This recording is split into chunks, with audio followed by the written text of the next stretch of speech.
নমস্কার, আবার চলে এলাম একটি ছোট্ট আপনাদের কাছে ভিডিও নিয়ে। এখন আমি একটু মাটন রান্না করছি। আমার প্রসেসে একটু দেখাচ্ছি, আপনারা দেখুন। ভালো লাগলে একটা লাইক কমেন্ট অবশ্যই করবেন, পারলে একটা শেয়ার করে দেবেন। গুড মর্নিং, এখন গুড মর্নিং না, সরি গুড আফটারনুন সবাইকে। আসুন তাহলে এবার মাটন রান্নাটা শুরু করি। মাটনটাকে একটুখানি ভিনিগার দিয়ে না, প্রথমে ধুয়ে নিয়েছি, ধুয়ে ভিনিগার দিয়ে একটুখানি ভিজিয়ে রেখে দিয়েছি। তারপরে এদিকে সর্ষের তেল গরম করে গরম মশলা ফোড়ন দিয়ে তারপরে পেঁয়াজগুলো এবার ভাজবো। পেঁয়াজ কুচি কুচি করে কেটে রেখেছি। আমি দু রকমের পেঁয়াজ কেটে রেখেছি, একদম একটা কুচি কুচি আর একটা একটু টুমোটুমো। তার সাথে আলু ভাজতে দিয়ে দিয়েছি। আলু ছাড়া আমার আবার মাংস, যে কোনো মাংসই বলুন, আলু ছাড়া যেন আমাকে মাংস না দিলেও ভালো, কিন্তু আলুটা চাই। এই জন্য আলু দিয়েছি। আলু দিয়ে মাংস করব। ওই জন্য আলুটা একদিকে ভাজা হতে দিচ্ছি, ভাজছি এক সাইডে, আর এক সাইডে মাংসটা হচ্ছে। আর পেঁয়াজ ভাজাটা হচ্ছে। পেঁয়াজ ভাজাটা তো একটু টাইম টেকিং ব্যাপার, একটু বেশ সময় লাগে পেঁয়াজটা ভাজতে। খুব বোরিং কাজ, কিন্তু করতে তো হবেই। পেঁয়াজটা ভাজা না হলে তো মাংসের স্বাদই আসবে না। ওই জন্য ভালো করে পেঁয়াজটা ভেজে নিচ্ছি। এই যে দেখুন, পেঁয়াজটা এবার ভাজা হয়ে গেছে। পেঁয়াজটা ভাজা ভাজা হয়ে গেলে এর মধ্যে আমি আদা, রসুন আর কাশ্মীরি মির্চ, লঙ্কা বেটে রেখেছি, একদম ভালো করে পেস্ট করে রেখেছি, ওইটা দিয়ে দিলাম। ওইটা নিয়ে এবার একটু নাড়াচাড়া করব। খুব সুন্দর করে একটু নাড়াচাড়া করার পরে একটু কষানো কষানো হয়ে আসবে। তার পরেই আমি দিয়ে দেবো জিরে, ধনে, নর্মাল যে মশলা হয়, জিরে, ধনে, কাঁচা লঙ্কা। আমি এটাতে কাঁচা লঙ্কাটা ইউজ করছি, কাঁচা লঙ্কা বাটা। জিরে, ধনে, কাঁচা লঙ্কা বাটাটাকে দিয়ে আবারও কষাবো সুন্দর করে। ভালো করে, জানেন তো মাংস না কষানোর ওপরেই স্বাদ। এই জন্য ভালো করে আগে মশলাটা কষিয়ে নেব সুন্দর করে, মানে টাইম নিয়ে কষাবো। তো মশলা না ভাজলে, সেই কাঁচা গন্ধ থাকলে তো আর মাংসের টেস্ট আসবে না। এই জন্য খুব ভালো করে মশলাটাকে কষালাম। কষানোর পরে নুন আর একটু হলুদ দিয়ে আবারও কষাবো, আবারও সুন্দর করে কষিয়ে নেব। তাহলে কি জিনিসটা, মশলাটার মধ্যে হলুদটা আর নুনটাতে রঙটাও হবে, টেস্টটাও আরও ভালো ইনহ্যান্স করবে, যেটা বলা চলে। এটা ভালো করে কষাবো। কষানো যখন হয়ে আসবে, তারপরে মাটনগুলো দিয়ে দেবো। মাটনগুলো দেওয়ার পরে আবারও ভালো করে কষাবো।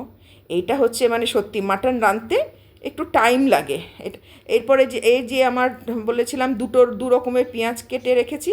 আগে তো একটা ফ্রাই করে নিয়েছি, এরপরে আমি একটু মোটা মোটা করে কেটে রাখা পেঁয়াজ, সেটাকে আমি দিয়ে দেবো একসাথে। এইবার দিয়ে ঢেকে ঢেকে আমি এটাকে কষাবো। আমি তো, জানেন তো, আমি কুকারে রাঁধতে বেশি ভালোবাসি। দেখুন, তার সাথে ভাতও একদিকে চাপানো আছে, একদিকে আলু ভাজা হয়ে গেছে। আলুটা ভাজা হয়ে গেছে, আমি মাংসটা এবার কষাতে থাকবো। আমি না কুকারেই মাংসটা রান্না করি। কড়াইয়ে করলে ভালো হয় টেস্ট, কিন্তু ভীষণ টাইম টেকিং ব্যাপার। অত সময় ধরে রান্না করতে আমার আবার খুব একটা ইন্টারেস্ট হয় না।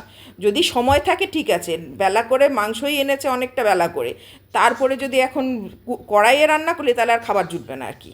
হাজব্যান্ড একবার বলল আমি করব, মাটির হাঁড়িতে রান্না করব, কিন্তু নিয়ে আসে নাই মাটির হাঁড়ি। আমি ব্যাস হয়েছে, তাহলে আমি থাক, তোমাকে আর মাংস রান্না করতে হবে না, আজকে এটা খেয়ে নাও, পরে যখন আবার আনবে তখন ওর মাটির হাঁড়িতে মাংস রান্না করার ইচ্ছা হয়েছে। কোনো দিন করে না, আজ হঠাৎ ইচ্ছা হয়েছিল, কিন্তু হাঁড়িই নিয়ে আসেনি। তাহলে আর কি করে রান্না করে দেখবো, একদিন করলে আপনাদের সাথেও শেয়ার করব। মাটির হাঁড়িতে মাংসটা করে আমি একদিন আপনাদের সাথেও শেয়ার করব। দেখি হাজব্যান্ড যদি আনে বা ওই যদি করে, আমি ওরটাই শেয়ার করব। যে করার ইচ্ছা হয়েছে যখন, হয়তো নিয়ে আসবে কোনো একদিন। এদিকে ভাতও হয়ে গেছে, এদের মাংসটা ঢেকে ঢেকে আমি বারবার করে কষাচ্ছি, কেন কষাতে তো জানেন খুব সময় লাগে। এটা সুন্দর করে ভালো করে না কষালেই নয়। কষানো হয়ে যাচ্ছে, আর ওদিকে আলু মোটামুটি ভাজা হয়ে গেছে। একটু গরম জলও চাপিয়েছি, কেন একটু গরম জল দিয়ে তারপর আমি জল দেবো আর কি। দেখুন, মাংস আমার পুরোটাই কষানো ভালো হয়ে গেছে, তেল ছেড়ে দিয়েছে, কালার এসে গেছে। এখন এবার সিদ্ধ হওয়ার পালা। এরপরে আমি ওই আলু আর জল একটু গরম করে নিয়েছিলাম, সেটাকে আমি ঢেলে দেবো সুন্দর। আমার কেন একদম কষা কষা করব না, মানে লাল ঝোল, মাটনের লাল ঝোল বললে হয় যেটা, সেটাই। এবার কুকারটাকে ঢাকা লাগিয়ে দিচ্ছি। এবার হতে থাক, ওর মতন সিটি পড়তে থাক, তারপর আমি আলাদা কাজ সারি। আজ কর্তামশাই এই যে এত সবজি এনেছে, এবারে তাকে গুছিয়ে গুছিয়ে রাখা এটা বড় কাজ। সত্যি কথা, এই কাজগুলো করতে বিরক্ত লাগে, কিন্তু করতে তো হবে, না গুছিয়ে রাখলে তো হবে না। তাই এবার সবজি গুছাতে বসেছি। করবো আর বলুন, আপনারাও মনে এইসবই করেন, আমিও গুছিয়ে রাখি। গুছিয়ে সব সবজিগুলো গুছিয়ে পাঠিয়ে না রাখলে চারিদিকে ছয় ছিটিল্লা হয়ে পড়ে থাকবে। সবজি টবজিগুলো গুছিয়ে এবার সব রান্নাঘর পরিষ্কার করলাম। রান্নাঘর পরিষ্কার করে এবার সব খেতে বসবো। দুপুরের খাওয়াটা কমপ্লিট করি। আপনাদের এই তার সাথে একটুখানি মাটনটা কেমন হয়েছে দেখতে আপনাদের সেটাও দেখাচ্ছি। দাঁড়ান, দেখুন তো মাটনটা কেমন হয়েছে, দেখে জিভে জল আসছে না? ভিডিওটা এখানেই শেষ করি তাহলে।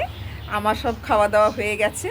মাটনটা কেমন রান্না করেছি, দেখতে তো হেভি হয়েছিল আর খেতেও খুব ভালো হয়েছিল। আপনারাও এই প্রসেসে করে দেখতে পারেন, ভালো লাগবে, ভীষণই ভালো লাগবে। হয়তো করেন আপনারা এই প্রসেসে, কিন্তু মনে হয় কিছুটা ডিফারেন্টও হতে পারে। এই প্রসেসে রেঁধে দেখবেন, ভালো লাগবে খুব। এখানেই তাহলে আমি ভিডিওটা এন্ড করি। ভালো লাগলে একটা লাইক, কমেন্ট, সাবস্ক্রাইব করে দেবেন, ঠিক আছে? সাবস্ক্রাইবটা করতে ভুলবেন না প্লিজ।